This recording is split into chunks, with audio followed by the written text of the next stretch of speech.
Isang sako lang po. Tara na at magburas tayo ngayon ng beans.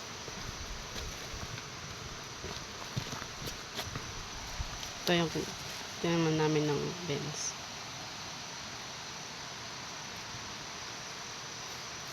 Tapos hanggang doon sa taas. Yun lang.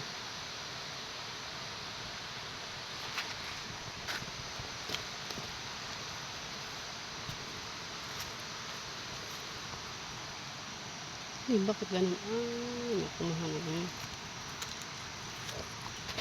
Kaya magbuburas tayo ng beans ngayon.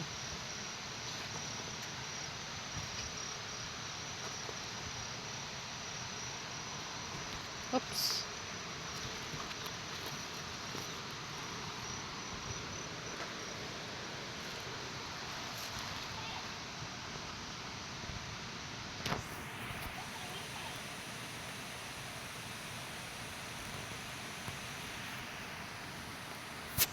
Medyo ngayon ang tinanim namin ng beans. Hey!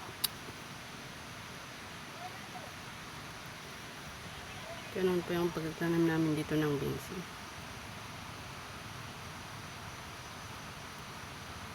Maraming bunga. Pero medyo ngayon yung bunga niya. Kasi dalawang klase kasi yung beans ngayon. Ay, hindi dalawa lang. No? Ito yung ganito. Yung violet yung niya, flower niya. Yung sabi namin dito na black beans. Kaya sabi namin na maroon. Tapos meron naman yung puti. Sandali para.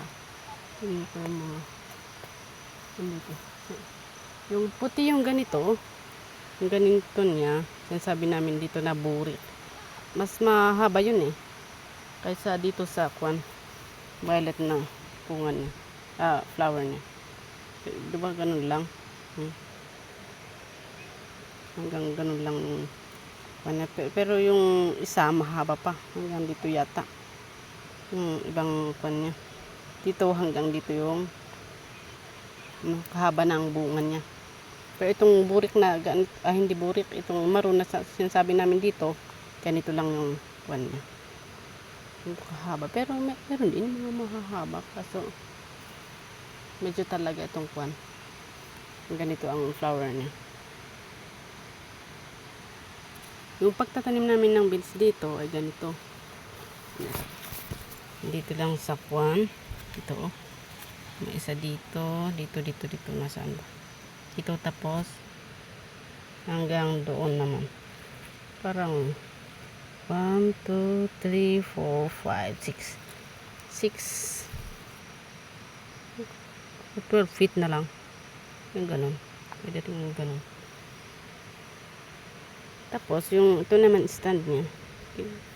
Isa lang o pwede yung depende. Okay, so ang presyo po ngayon ng beans ay nakita ko kanina sa terminal ay 50 to 60. Nung September na. Nung August,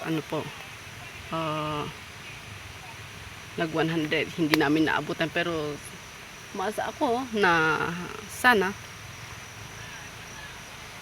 rin matsambahan namin yung 100 pesos isang kilo ng beans. Thank you for watching and please don't ano yun? May motor na paparating.